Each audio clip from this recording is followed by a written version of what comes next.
Hi, everyone. Welcome and thanks for joining.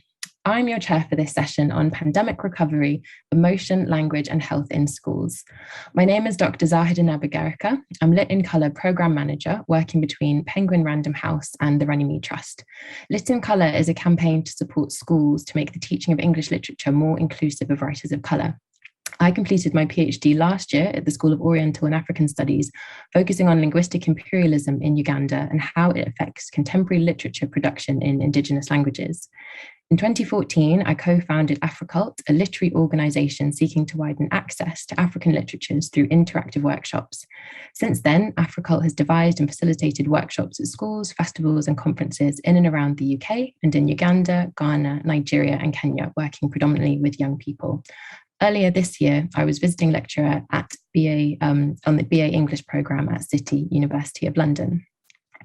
This panel today is brought to you by the Institute of Modern Languages Research and the Being Human Festival, which is taking place across the UK between the 11th and 20th of November. Being Human is the only national festival of the humanities run by the School of Advanced Study at the University of London in partnership with the Arts and Humanities Research Council and the British Academy. Events are taking place both in person and online this year, and you can see the full programme on the Being Human website at www.beinghumanfestival.org. The festival can be found at Being Human Fest on Twitter, Instagram and Facebook, and the hashtag is BeingHuman2021. Today's discussion is being streamed with BSL interpreters, Stacey Green and Laura Miller, who will be spotlighted along with our panellists. You should be able to pin the interpreter if you wish to do so. Automatic closed captions are also available. This year, the theme of the festival is renewal, and today we will speak about renewal in the context of educational recovery from the pandemic. This panel discussion follows several workshops conducted with Gearies Primary School in East London, where pupils in years 4 and 6 have been working with theatre maker and writer Neela Doležalová to explore the languages of emotion. Students have been imagining characters, describing dreams, and free writing about the past, present, and future. The students have been free to write in any language. They have also explored emotions with BSL actor Mia Ward. The discussion today is a culmination of this work, and we will see some videos of the students' work that has been performed by actors later in the discussion. The Q&A is open, so do put your questions in as they come to you, and we will have about 15 minutes to answer them from the audience just towards the end. Finally, the discussion today is also being recorded so that we can create an audio and transcript of the event. I'm now going to introduce the panel.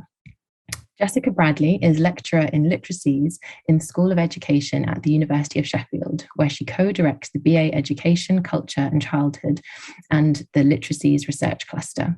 She is interested in arts-based approaches to language research.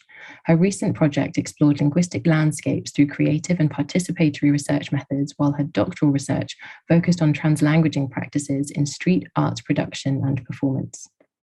Fazana Khan is a writer, director, and cultural producer and award-winning arts educator. She is the executive director and co-founder of Healing Justice London. Her practice works on building community health, repair, and self-transformation rooted in disability justice, survivor work, and trauma-informed practice, working with communities of colour and other marginalised and underrepresented groups. She is the former creative and strategic director at Voices That Shake, which she ran while working at Platform London, a climate and social justice organisation. Her own writing often focuses on climate and gender justice and generational trauma and memory. Dan Lee is Deputy Head and Foundation Stage Lead at Gearies Primary School in Redbridge. He has worked at Gearies for over 20 years and is a former award winner of Teacher of the Year for his focus on creativity and technology in the classroom. A major focus of his work centered on capturing storying learning in early childhood, documenting what happens when children lead participatory curriculum design, implementation, and assessment. This work became part of a book published in the global Rethinking Childhood series. Dan is also a rugby coach at Bancroft RFC and avid volunteer within his community. So I'd like to start with a question for all panelists. Why is acknowledging students' multilingualism important to the mental health of all students? Who'd like to take that one first? Shall I jump in from school? So from our school, hello everybody, welcome. From our school perspective, it's not important, it's essential. So for example, our school, we have 47% of our community have travelled from abroad, have come from abroad to join our community in the Gansu area. And within that, we've worked out at the age of 5, our children could have up to 16 different transitions in their lives. So moving from home country to 2, 3, 4 other countries, into the UK, across the UK, into London, across London, into our school, into a play group, into the nursery, and then into what they call big school. So for us, if we don't look at their languages, their multilingualisms, if we don't acknowledge the challenges the families have had in this journey, if we don't then celebrate and validate the language they bring to us in our rich community, we have no chance of meeting the holistic needs of the child, but also the parent, who is the number one carer and number one educator of the child. So for us, it's not important, it's essential. We can't do our work if we don't acknowledge and celebrate and validate our children's languages, our community's languages. Thanks, Dan. I'm happy to pick up and kind of build from what Dan said, really echoing how instrumental it is. There's a really beautiful proverb that says, to possess a second language is to possess a second soul. And, for those of us that are bilingual or multilingual, we're familiar with an interiority that isn't always captured in whiteness or the English language. And I think a lot when we, thinking about mental health and holistic needs and range and possibility, we also have to hold the coloniality of the English language. And actually things like, even when I'm in America and I'm speaking English, but the tonalities are very different, and like what is possible to be said and not said, and we've got our stiff upper lip, and there were ways in which we engage with language that is very guarded, very protected, means that we reinforce particular power structures and particular limits. And so I think there's something really important when we think about the interiority that each of us are in possession of, and like how expansive that can be when we engage with language, but also the particular power dynamics that can be collapsed if we engage with them well, or can be reinforced if we don't interrogate them. So I think that, if we want children, adults, all of us to be well, then to be in possession of our language, which is also in possession of our agency and the ways that we get met and seen and heard, are really, really important. So yeah, just wanting to bring that in. Thank you. And Jessica, would you like to add on? Yeah, thank you. And thank you for this really important question. And it's great to hear from Dan in the school and to hear from Fazana and these different perspectives. So in terms of the question of why it's important to acknowledge multilingualism, multilingualism is completely normal and unremarkable. It's a kind of, multilingualism is. We might even argue that monolingualism is actually the more recent invention. So acknowledging and actually bringing these languages and bringing these different multilingualisms, as Dan put it, into the classroom is absolutely essential if students are going to be able to draw from their full communicative repertoires and kind of develop, bringing all of this into the classroom and kind of making that divide between the home and school making it more porous, I think. So my research is into a way of understanding multilingualism, which is called translanguaging. And this is a way of understanding multilingualism as dynamic, and also the ways in which we each as individuals draw from a really wide repertoire of communicative resources whenever we communicate. A bit like Fazana said, we bring these kind of embodied communicative repertoire into everything we do. So bringing that into school means actually acknowledging and celebrating the different practices, ways of meaning making and ways of communicating that children bring in, these kind of really rich repertoires that can so often be marginalized. Thank you. Yeah, loads there that I think is really important to think about. And I think that leads on quite nicely to this next question, which I'd like to open to all of you as well. Why is children's multilingualism specifically important to acknowledge right now in this particular moment, given the context of the pandemic? Who'd like to take that first? I'm happy to kick us off. I think for me, and I'm going to kind of bring in my work at Healing Justice and a lot of the work that we do around grief and bereavement, and actually what this time means, not just in terms of pandemic, but also multiple apocalypses, and this time, which, you know, a lot of about 2 years ago, I ran a program for young people at the South Bank around visioning and futures. And a lot of them said, I can't imagine tomorrow. Like, this is an impossible task for me. Like, it doesn't feel like there is a tomorrow for us. And so I want to hold like the grief, both in terms of pandemics, including the pandemics of like oppression, racism, and all of those types of things, as well as the multiple forms of losses that are occurring that we don't recognize, like loss of a way of life, loss of senses of structure, loss of school and friends, and all of these types of things that are happening. And when I think about, you know, coming from a background that works in trauma and distress, and particularly when people experience distress, is really interesting the languages that we use and don't use. Right. And so much of in distress, language becomes, you know, just recently I've been supporting someone experiencing quite a lot of distress, and you'll see that they're actually not using language. They might be screaming, they might be laughing, they might be doing things that are expression of emotions. And when we think about young people, where they're building the bandwidth to experience their emotions without overwhelm, being able to have a sense of articulation around that is really, really important. That actually when you're angry, there's a legitimacy to anger, there's information in anger, and that might look like a particular type of expression. And then when we think about, you know, for me, English as a language feels very constricting, but I know as a Bengali person, there are certain words that I have, you know, whether it's swear words or affectionate words, that really do the trick.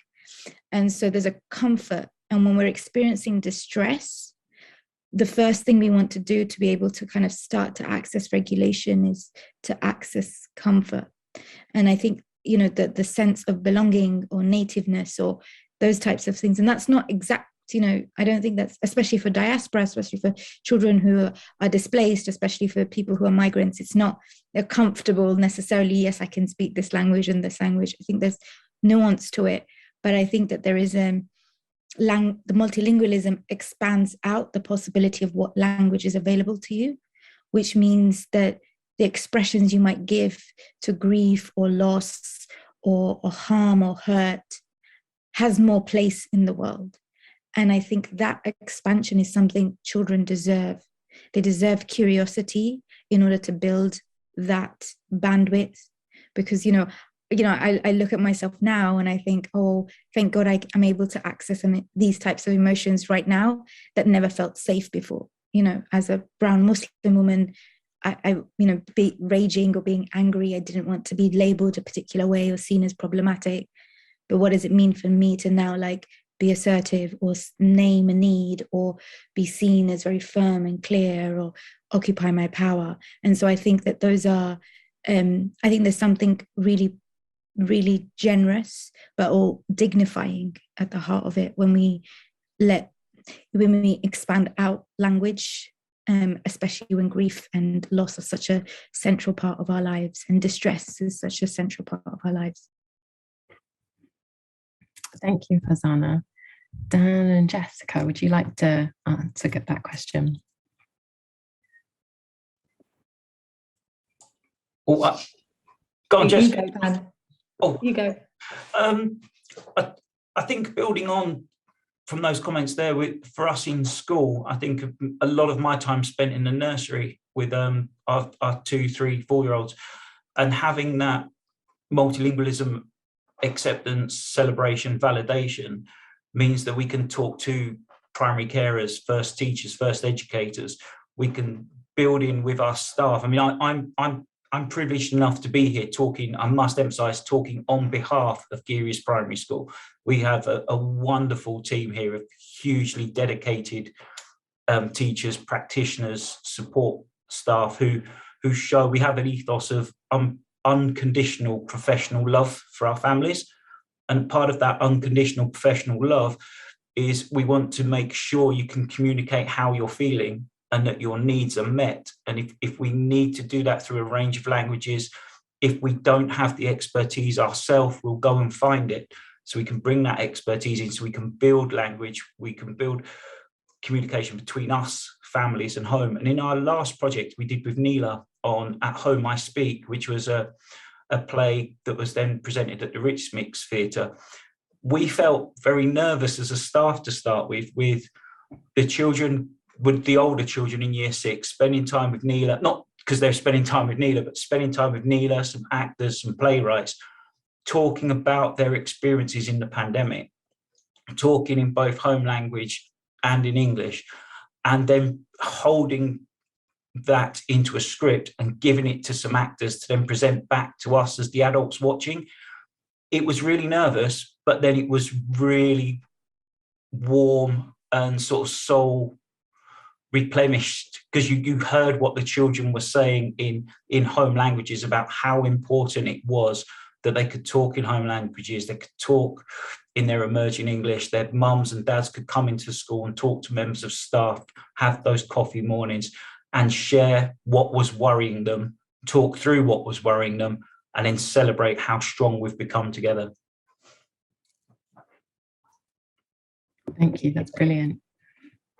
Thank you. I think following on from what Farzana and Dan have said, I just go back to the point about enabling languages to be heard and audible. I think if we let languages be, if we don't acknowledge multilingualism, and then we don't kind of build spaces for pupils to bring all their languages into the school or the educational space or whatever it is we're doing, we're risking kind of real damage in terms of what we're understanding and what we're hearing about all these experiences over the last 20 months, and actually these experiences that continue, that aren't finished.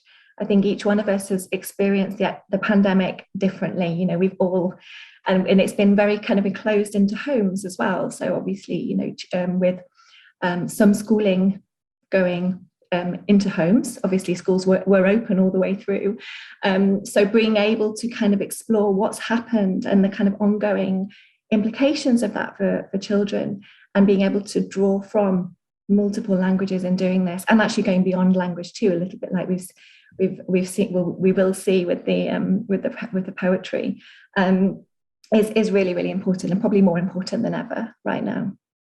I couldn't agree more. Dan, I'd like to ask you a question now about Gearies, because it's fascinating what you're saying about the culture that your school has created. But how does Gearies Primary School work with students' multilingualism in practice? Can you give us a bit more of like an idea of what that looks like, maybe day to day, and how this actually started and what support you've got for it? Yeah, brilliant. So again, I really want to make it clear, I'm privileged enough to represent our school. This is a huge amount of work delivered by a huge amount of people who are ridiculously dedicated. So I feel privileged to do this. To start with, we start with what sounds like an unhappy story, because I think at the moment there's a narrative out there of, since we're seeing a 70% cut in support for children's centres, playgroups, youth centres, there seems to be a narrative that's instead of discussing why that's happened, there seems to be a narrative around, so in our early years, for example, we hear this narrative of, if you speak an additional language, you'll be between 4.6 and 8.3 months behind before the age of 4. And that could be terrifying. And then you hear the narrative that will double by the time they're 7, and that will double by the time they're 10, and it will double again when these children get into secondary schools. What we pride ourselves on is being brave enough to challenge that narrative and look at the child and the family behind the statistics. And what we say is we have this unconditional professional love attitude that we're going to break that narrative and we're going to replace that narrative with success. That by the time you leave our nursery, you will be above standard and expectation. And then you'll continue that to the age of 7. You'll continue that into school. What we noticed during the pandemic is we did get into that issue of comparing our children to other schools and how well our children are doing compared to national children. And we found out that actually we always tend to do significantly better. So we've stopped doing that now because we felt we were falling into the trap of that negative narrative. So what we do now is we look at our capacity to improve. And our capacity to improve involves bringing in people like Neela, bringing in experts to support our work. Many years ago, a long time ago, we started this journey. I've got it down as 15 years ago, making me feel a bit old. We started a journey of looking at community cohesion by bringing our community together through celebrating languages. And we had this project called the 1 mile radius, where we would celebrate every language spoke within 1 mile of our school through bedtime stories and traditional lullabies. And we started to start with, we brought in a retired blues guitarist, and we sat in it was like one of these condemned kind of porter cabins, and no one turned up. And after a week, someone turned up, one mum turned up, a dad turned up, a granddad turned up. And then suddenly people started sharing. We ended up with over 147 different languages recorded as bedtime stories and lullabies, from languages that at the time, I'll say naively, I hadn't even heard of. So it's Lagandan, Orient, families coming in and sharing these languages with us, recording them on an archive, which we've kept on SoundCloud. And 15 years later, they're still played around the school. You can hear them. You can use them as part of your classroom, either just as part of the environment, part of the atmosphere, part of the learning. Since then, we continue to look at the importance of meeting the needs of our families. As we said, 47% come from outside the UK, 98% English as an additional language, but we don't want to get into that negative narrative. So in the early years, we see on a day-to-day basis, that's the space that research tells us we can make the biggest difference to children's lives. So we're looking at things like the World Health Organization's review of what makes a difference to our most vulnerable families. So if families are at home in subletted flats and houses, and there's more than 3 siblings and 2 families in one room, language development, I'm saying language development, not just English language development in total is going to be challenging. So we look at opening up, we're looking at opening up pop-up kindergartens for time for families to come in. Nicole, and Sima and Asima and Tabs, our team, do beautiful coffee mornings and book clubs where families can just come early to find that space, quietness, coffee, a friendly face. We've gone outside of the borough. We're not getting the support we feel we need for financially. So we've gone to fund our own speech and language therapists, our own play therapists, so we can bring these experts into our nursery at a very early age to ensure children overcome any anxieties. We found anxiety is the key thing from the pandemic for us, overcoming anxiety, learning how to play again with other children. So our big effort goes into that early years because that's the space where we feel we can do the most work. Then as we go up through the school, we're proud to say we've kept hold of what we call our EMA team, our Ethnic Minority Achievement Team, who are a ridiculously dedicated group of expert professionals who track our children's progress, who, when need to, work with the children on a one-to-one basis or group basis to make sure they continue breaking that negative narrative that's out there. And then when we get up into where our children, we feel are more mature, have been with us, understand and have seen their languages validated, that's when we bring in people like Neela and our artists in, where we can then really celebrate and then throw them the agenda. You know, what would you like to tell us? You tell us how we could improve better. You tell us what you want to celebrate about our school, and we'll do that. And we'll also listen to your challenges as well. So in a sort of nutshell, It's working with the families from day one to break that narrative, to get them the access they need, the access to the support they need, keeping and tracking progress throughout years 1, 2, 3, and 4 to make sure we're breaking that negative narrative that's out there. And then in 5 and 6, developing that kind of ownership of what comes next for the children, and then really looking at the arts and the creative play with language and that advocacy of needs and celebration. Wow, that's amazing. You're doing such fantastic education and community work there. And it's wonderful that you're able to talk about it and share. And I'm just wondering if Jessica or Farzana would like to come in and comment on everything you just said. It's wonderful, and mega props to you all. This is just incredible work and so necessary. Thank you. Thank you. I would just add to that, it sounds like you're doing an incredible amount to really kind of explore the different languages within the school and to kind of find ways of bringing those into the school day in really, really innovative ways. I also wanted to kind of uplift and recognize like how long this work takes. Like, 10, 15 years, and then iteration, and no one turns up, and you're on your own for a decade. And, you're trying every different angle, from artists to everything, to see where there's a bridge or an entry point. And I really resonate and see that kind of deep, meaningful access and participation and, meeting one another it's such a labor of love, and you've mentioned love so many times, and it's such deep work. And so I just want to recognize that, because I see it, and then, and I really appreciate it. I think there's also a really important aspect here, and it's kind of making me think a bit about my own research in terms of linguistic imperialism in Uganda. The average Ugandan speaks about 7 languages. There are over 40 languages in Uganda. That's just a rough estimate. There's believed to be more. But in terms of what happens when you come here, which is what my dad did, he did not speak his mother tongue, Luganda, to me or my sisters.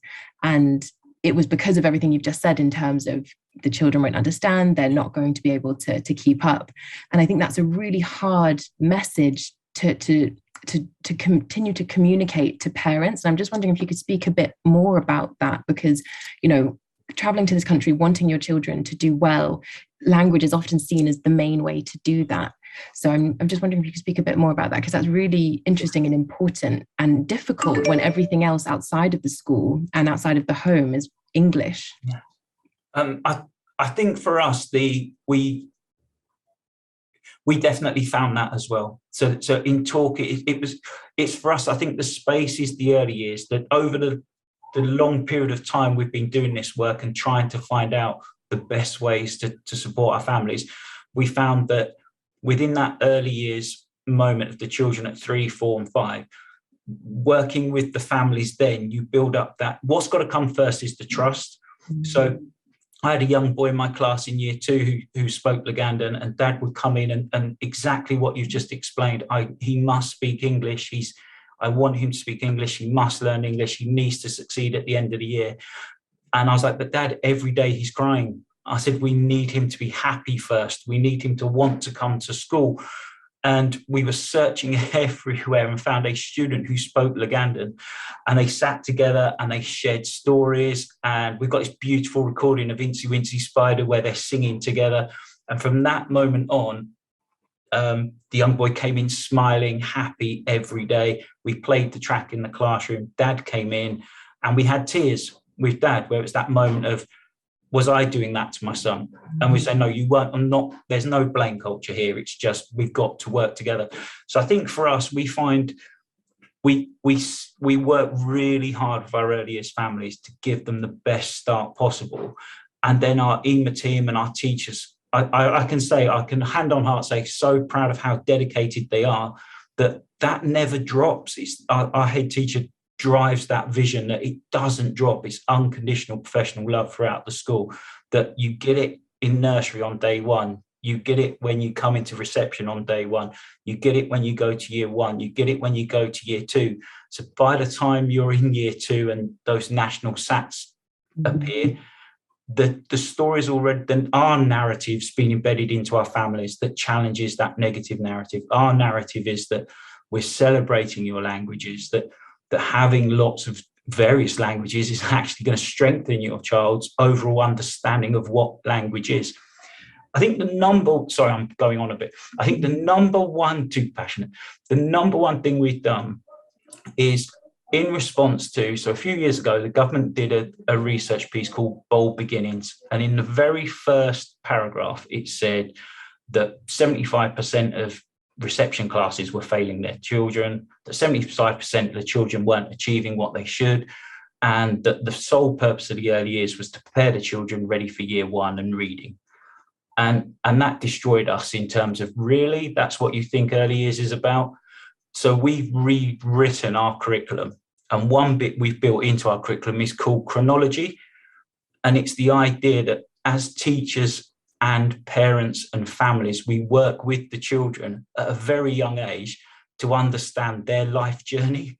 So where have you come from? Where does Nan and Granddad come from? Where does mum, uncle, aunt, brother, sister come from? We share, I'm a Peterborough lad and my family's in Leicester. I'm down in London. So I've got my own chronology. How did I end up here?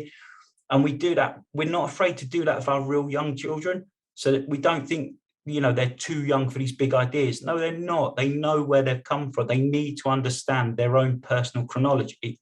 And if they develop them skills at a young age, they can take them on as they grow older. So I think that's our answer to it, is making sure we set the tone, the voice right at the first part of the school, and then must stick to it so that the families believe it and see that we mean what we say.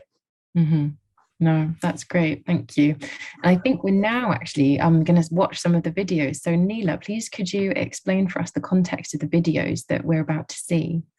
Hi, everyone. Thank you for having me on. And I just want to say that as a writer, I actually found Gearies School through that SoundCloud that they made 15 years ago, and probably sitting in this kitchen like I am now, listening to the lullabies that, family members sung 15 years ago. And I was like, who is this school? I need to go and find them. So thanks to the Institute of Modern Language Research, we've got some funding to work with Gearies now in the kind of pandemic recovery curriculum.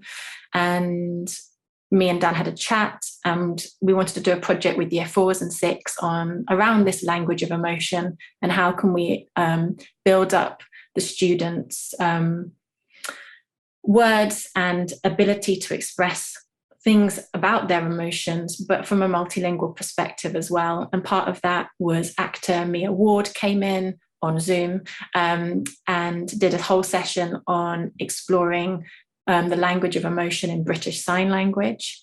The students have been writing their own poems and stories, and they've been filmed by actors over Zoom. And the students saw all of this today. I went into the school, they had popcorn, and they've seen the films of their own work. And the hope is that experience for them validates both their language use and their creativity. What you're about to see is just a 5-minute example of 4 of the students' work. And these examples some of them are multilingual, because the students were encouraged to write in whatever language they wanted to. And then I would go away and find actors that could speak those languages too. And also Mia Ward is in one of the videos, and she's translated one of the poems into British Sign Language as well. I'm hopefully going to be able to share my screen with you, and my internet will hold out to show you this. So it's a 5-minute video. Let's see if I can. I hope you enjoy.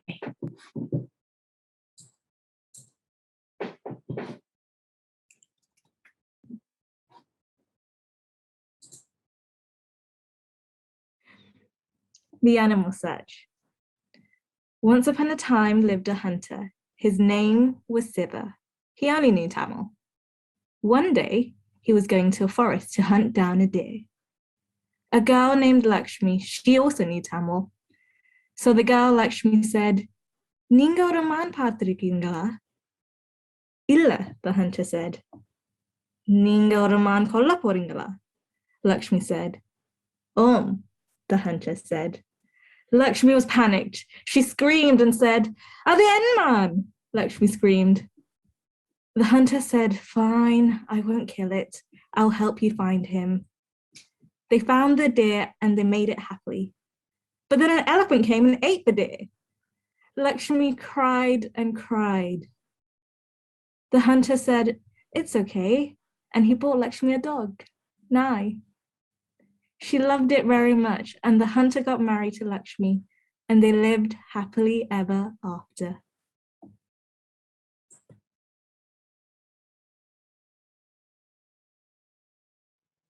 Солнышко. Солнышко светит. Ясно. Солнышко.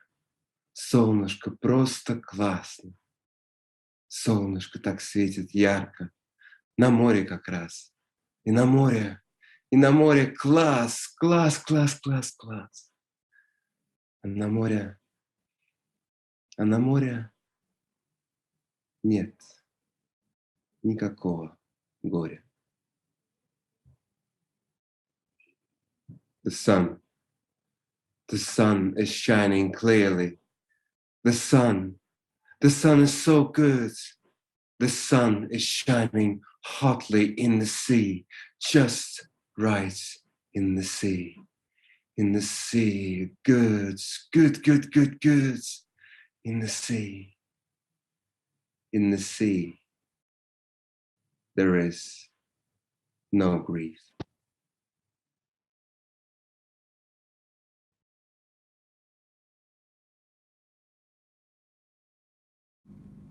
Feelings and emotions. Feelings and emotions that will never last. We should put them behind us, back in the past. We shouldn't dwell too much on them. This is only going to cause pain. All those feelings shouldn't be touched, as this will only lead to rain. A light bulb, once shone, will always come to an end, but it will never be alone. It will always be accompanied with a friend. Feelings and emotions. What a peculiar question to think about. Like expressions mixed into an ocean which has its own route. They could go up and down, left and right. It could lead into a big frown or a staggering fright. Oh, how it can be baffling at times, nearly as if you're on a roller coaster. But it's never a crime to be different from others. Feelings and emotions, some should be forgotten. As ripe as it is, should be left to rotten.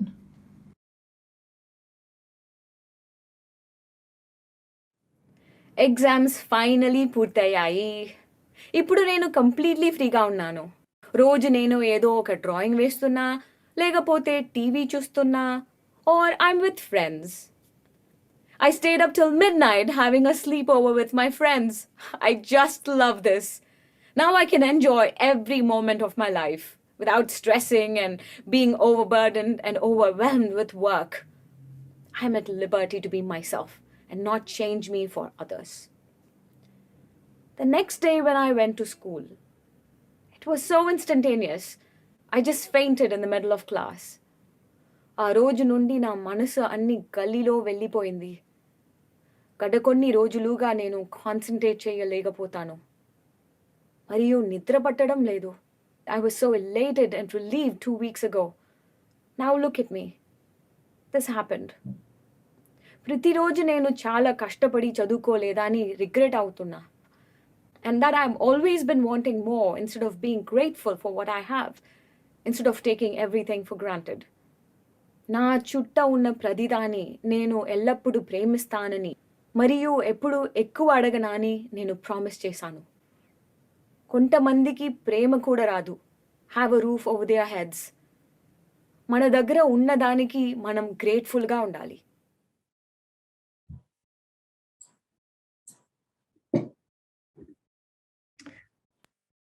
Wow, thank you, Neela, for introducing the videos and for sharing them with us here. It's so important to give young people a voice and let them express themselves. And I'd actually like to ask a question to Jessica now. What are the benefits of multilingual arts-informed practices in schools? Thank you. And it's a real privilege to be able to hear those poems. I think to some extent what the example that we've just seen really speaks for itself, in terms of what these children in year 4 and year 6 of primary school, so age 7 and 8, 10 and 11, have produced in terms of creative outputs, in terms of these poems, and the way that they've drawn in their different, they've drawn from their linguistic repertoires. And each of them have done it in such different ways as well. So it's fascinating to see. We have the one that was then in Russian and then the translation, but also within the two where there are different languages within the poems, the kind of translanguaging aspect of what the pupils have done. So I think really what it gives space to is new perspectives and different expanded perspectives on experiences, on emotions, and creating spaces for children to be able to express themselves and to be creators and to create something that they can be really proud of as well. I think these poems, particularly the way that I don't share the language repertoires of the children who produce these poems, of these young poets. But so there's aspects I don't understand, and that as well is really kind of evocative. It gives a kind of a dimension to these poems. I'm hearing the words, I can feel the emotion, I can hear what the actor's saying, but I don't understand the words. So there's a kind of disorientation there, which I think it's really important, and that comes through through being multilingual in terms of the poems. So, I think what's really the main thing I would say is that they do offer these kind of broader spaces for students to kind of explore their experiences and explore their emotions. Thank you. I'm going to ask one more question to all the panelists before we open it up to the Q&A. So all participants get your questions ready if you'd like to ask one. Is a focus on languages and the arts a luxury in the pandemic recovery, given students have been missing out on so-called core subjects such as maths and literacy? Quite a big question. Who'd like to take that first? Yeah, Dan? Yeah, sorry, I don't mind jumping in. I think for us the answer is no. There we are. They're not a luxury. It comes back to that. It's essential. So while we talked about challenging that negative narrative, we equally as a school, we pride ourselves on being research informed. So looking at the research that's out there at the moment and using that with our professional expertise to find what hopefully we think is the best practice for our children. We have a high percentage of our teachers who are trained in masters, have got master's study sort of level of academic achievement as well. So we use that in our school to track the impacts of what we're doing. We need to know if what we're doing works. And what we found, if you were to draw a graph, it would almost be a straight 45-degree line of the more you engage with arts, the more your language develops at an accelerated rate and the higher you achieve in your reading and writing. And that for us is really interesting with the new research coming out around music and mathematics as well. So for us, it's that not just saying we think it's important because it's the arts, we also have that rigor and valor behind what we do of tracking, researching, and seeing the impacts of what we do. And for us, there's a direct correlation that the more our children engage with these kinds of artistic experiences, the higher they perform in English reading and writing. Jessica, Fazana, would you like to go next? Thank you. I'm happy to go unless Fazana, you want to. Okay, so I would say it's absolutely crucial to be thinking about the arts and thinking about multilingualism at this time, now more than ever in many ways, as for the reasons that Dan said, obviously, but also in terms of challenging some of the discourse around catch-up and kind of this idea of lost learning, and this idea that somehow this experience means that everybody's behind and we need to catch up. And actually, I think what the arts do is they slow us down, okay? They get us to stop and think and reflect on what we're doing. So the creation of these poems has given them an amazing space for these pupils to pause, to think slowly, to then reflect and explore their experiences and their emotions, and then think about what they've created as well. And I think that's super important at the moment, because we need to kind of challenge this idea that we've got to kind of catch everybody back up to where they would have been if this hadn't have happened, because it did happen, and it's affected everybody in all kinds of different ways. Yeah, to really echo Jessica and Dan, I think it is an absolute necessity, not only because the arts is actually a thinking space, it's actually a space where we, exercise and strengthen muscles. And often we look at the arts or emotions, we see these as soft things. But when someone who works in trauma, it's one of the most courageous and brave things to be working, to work with trauma, to work with emotions. Those things take a lot of courage. It's and a lot of bravery, and they're actually really hard things to do. They're not things that we readily are doing or practiced in doing. And what they also allow us to do is become skillful in how we approach lots of other things, including the sciences. And I think right now, the world in which we're living in is a result of a failure of imagination in so many ways. And if there's any way that we're going to move beyond it or process beyond it or have a never again, we're going to require a rigor of imagination that we don't have in collective consciousness right now, because we still reproduce the same things. And actually to be able to invest in young people as people who will live that world and endure that world, not as a tomorrow, but as a today, as in their living and everything that's happening in their most formative years and, early childhood developmental years, which, essentially map out how you respond, what your stress responses are, how you engage with power, how you, reproduce power, all of those kind of behavioral attributes to support young people to have access, to be able to be curious about those things, to have an emotional bandwidth to navigate some of those things, will mean that we're building the capacities for that imagination to exist. Because imagination on its own is not the sort of thing that just happens and suddenly you've got a great idea. It's actually this thing that is a muscle, that is exercised, that is exposed to and is constantly and rigorously being engaged with. Thank you. We're going to wait for a few more questions to come in, but I had a question, Dan, in terms of the students earlier today, what was their reaction to seeing their work, and how was that kind of taken on by them?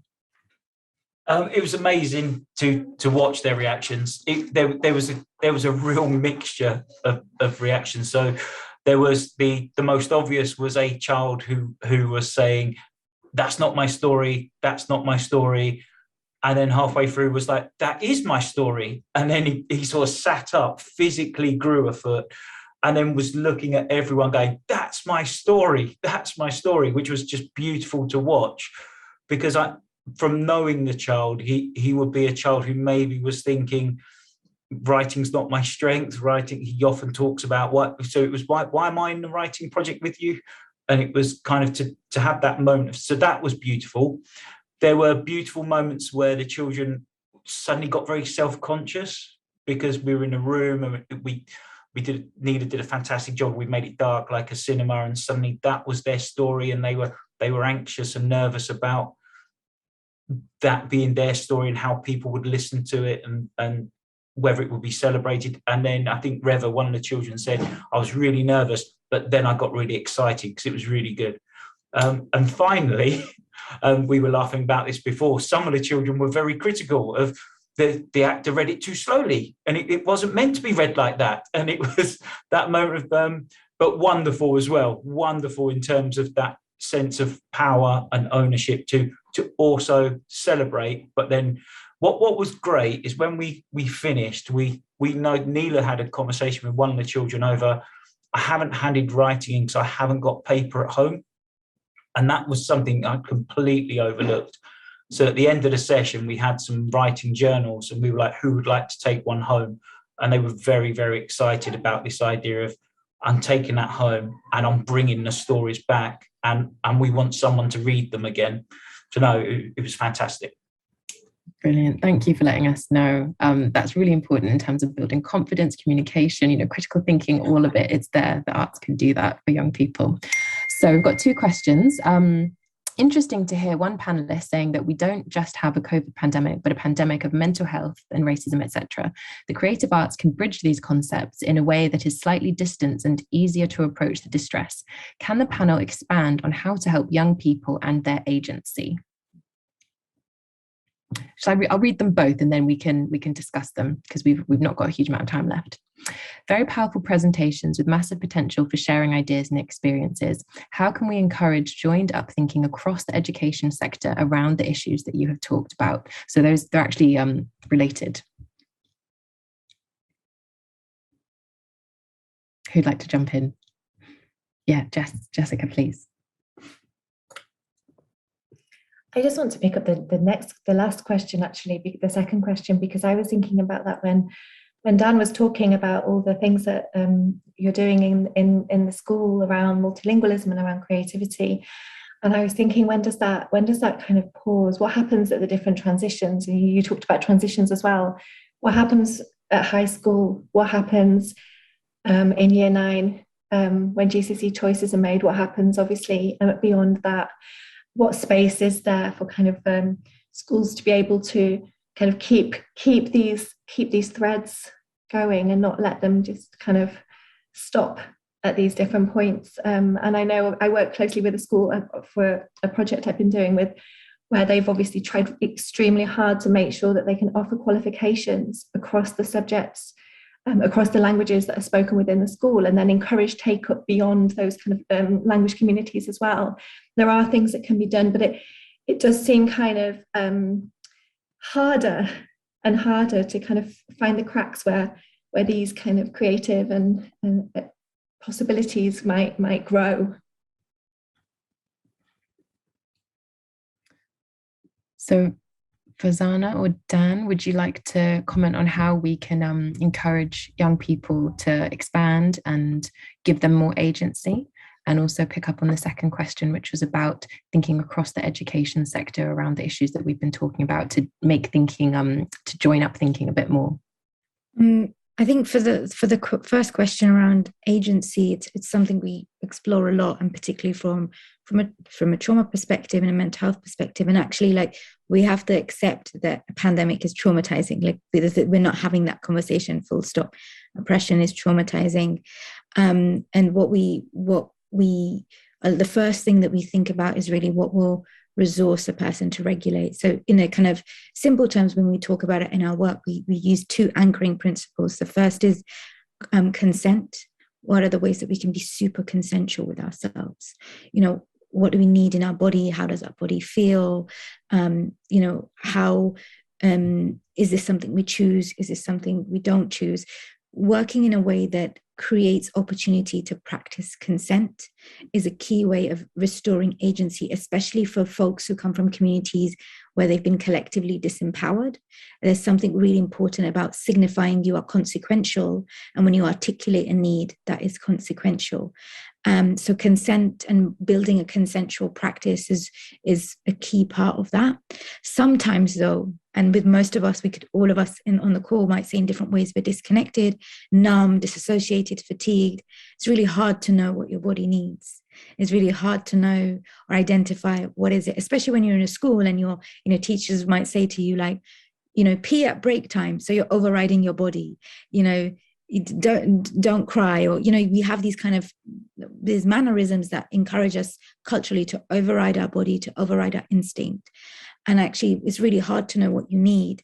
And so then we say, well, let's go to comfort. What would bring in the pause? What would bring you comfort? And this particular framework comes from Enkem Ndefo, who's a brilliant resilience specialist, particularly around trauma-informed practice. So I think comfort and consent are two key anchors that help us know what it is we need, and to be able to track and start to articulate that. But impact matters. If you consistently go unheard when you articulate a need or an expression, then you're going to go into self-censoring, shaming, internalizing. And we see this happen in family settings, and we see this happening in school settings. So there has to be a consequence around the practice of agency. I think more broadly, just to make, I know we're closing up, I ran Voices That Shape with an incredible team of arts educators and activists, and we've just published over a 300-page cultural anthology, which specifically speaks to youth education, connecting it, as well as a research report and a practical guide. And that's available to schools and everywhere. And it's Voices That Shake. And maybe Neela can put the link on the chat, and you could totally access it. And it very rigorously talks about some of those connections and the need, and also the ways that we might do that. Thank you. So Dan, we've got about 40 seconds for you to answer those two questions before we have to end. First, on the point of agency, it really echoing what's been said already. One, in our school, building and protecting space for the arts to happen and slowing down the world as it flies around us. And two, the idea of consistency. So we have an approach we call here caring and daring, of where there's times where we'll really challenge the children to do things that they wouldn't normally do. And there's time where we'll stop and just be caring and supportive and slow right down. And it's the consistency of that approach across the school that's really, really important for us. So the children know, whatever year group they're in, there's times where they're going to be challenged and times when they're supported. And going back to what we said earlier, just building it from the very first day. Well, actually, we have, before the children join our school community, we try and meet them at the age of 2, meet the families, and build up that relationships in the early years, because that's the space to do it in. Brilliant. Well, thank you so much, panelists. I feel like we could continue talking for ages, but unfortunately we have to stop. If you'd like to find out more about the Being Human Festival, please go to www.beinghumanfestival.org. You can also support the festival at the same website by /support-us. So thanks again, everyone, and I hope you've enjoyed this event.